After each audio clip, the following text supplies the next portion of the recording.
Chapter 9 of Mental Efficiency. Recording by Ruth Golding. Mental Efficiency and Other Hints to Men and Women by Arnold, Bennett. Chapter 9. The Secret of Content.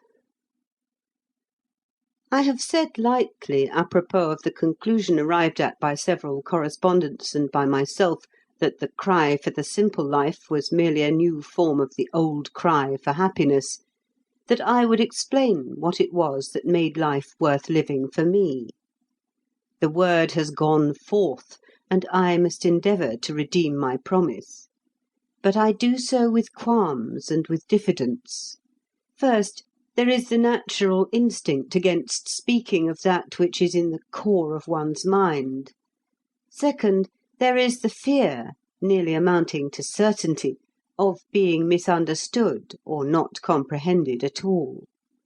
And third, there is the absurd insufficiency of space.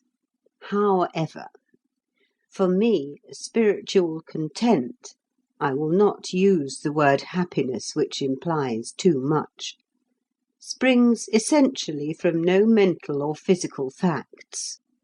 It springs from the spiritual fact that there is something higher in man than the mind, and that something can control the mind. Call that something the soul or what you will. My sense of security amid the collisions of existence lies in the firm consciousness that just as my body is the servant of my mind, so is my mind the servant of me. An unruly servant, but a servant, and possibly getting less unruly every day.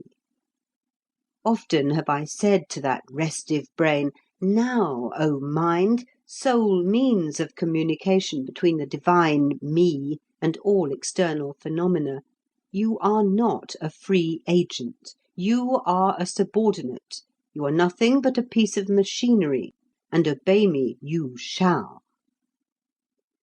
The mind can only be conquered by regular meditation, by deciding beforehand what direction its activity ought to take, and insisting that its activity takes that direction; also by never leaving it idle, undirected, masterless, to play at random like a child in the streets after dark. This is extremely difficult, but it can be done, and it is marvellously well worth doing. The fault of the epoch is the absence of meditativeness. A sagacious man will strive to correct in himself the faults of his epoch. In some deep ways, the 12th century had advantages over the 20th. It practised meditation. The 20th does Sandow exercises. Meditation, I speak only for myself, is the least dispensable of the day's doings. What do I force my mind to meditate upon? Upon various things, but chiefly upon one. Namely, that force, energy, life, the incomprehensible has many names, is indestructible, and that in the last analysis there is only one single, unique force, energy, life. Science is gradually reducing all elements to one element. Science is making it increasingly difficult to conceive matter apart from spirit. Everything lives. Even my razor gets tired. And the fatigue of my razor is no more nor less explicable than my fatigue after a passage of arms with my mind.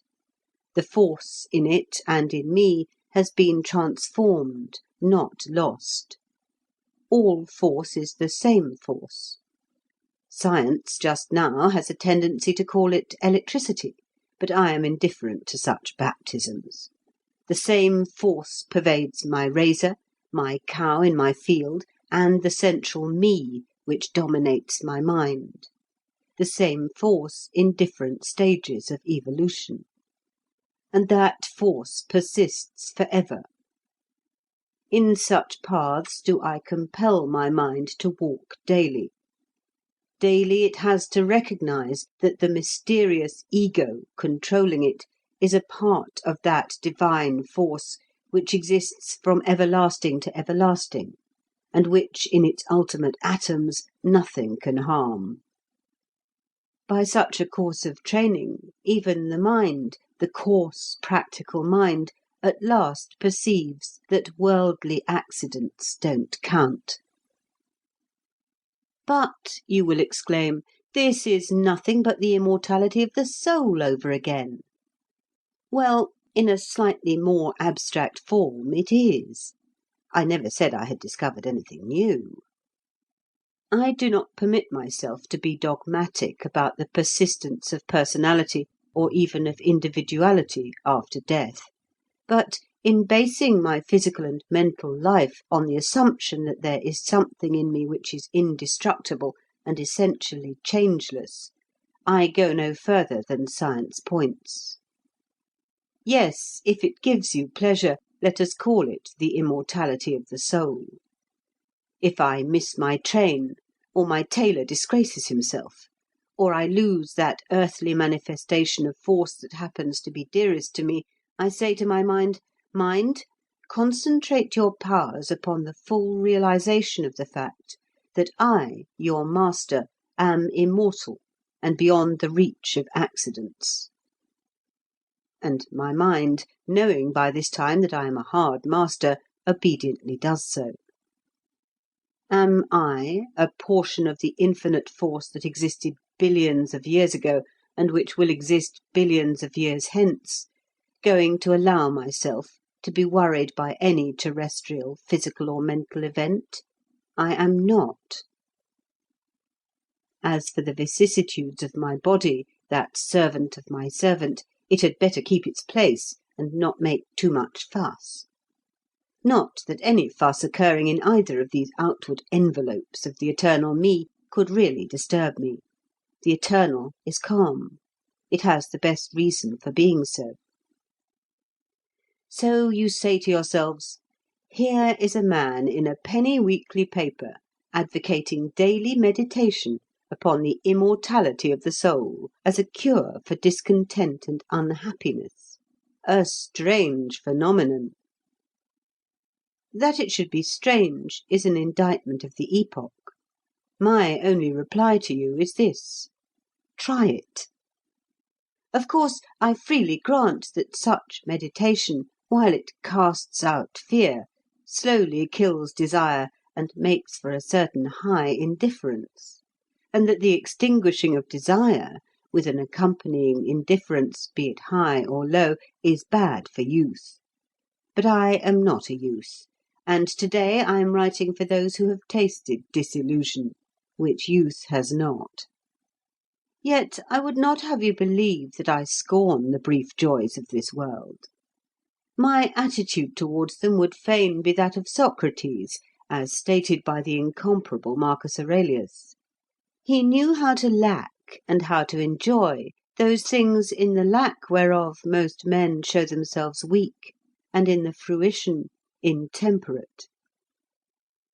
Besides commanding my mind to dwell upon the indestructibly and final omnipotence of the force which is me, I command it to dwell upon the logical consequence of that unity of force which science is now beginning to teach. The same essential force that is me is also you. Says the Indian proverb, I met 100 men on the road to Delhi, and they were all my brothers. Yes, and they were all my twin brothers, if I may so express it, and 1,000 times closer to me even than the common conception of twin brothers. We are all of us the same in essence. What separates us is merely differences in our respective stages of evolution. Constant reflection upon this fact must produce that universal sympathy which alone can produce a positive content. It must do away with such ridiculous feelings as blame, irritation, anger, resentment. It must establish in the mind an all-embracing tolerance. Until a man can look upon the drunkard in his drunkenness, and upon the wife-beater in his brutality, with pure and calm compassion, until his heart goes out instinctively to every other manifestation of the unique force, until he is surcharged with an eager and unconquerable benevolence towards everything that lives, until he has utterly abandoned the presumptuous practice of judging and condemning, he will never attain real content. Ah, you exclaim again, he has nothing newer to tell us than that the greatest of these is charity. I have not. It may strike you as excessively funny, but I have discovered nothing newer than that.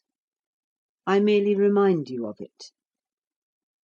Thus it is, twins on the road to Delhi, by continual meditation upon the indestructibility of force, that I try to cultivate calm, and by continual meditation upon the oneness of force, that I try to cultivate charity, being fully convinced that in calmness and in charity lies the secret of a placid, if not ecstatic, happiness. It is often said that no thinking person can be happy in this world. My view is that the more a man thinks, the more happy he is likely to be. I have spoken. I am overwhelmingly aware that I have spoken crudely, abruptly, inadequately, confusedly. End of chapter 9, and end of Mental Efficiency and Other Hints to Men and Women by Arnold Bennett. Recording by Ruth Golding.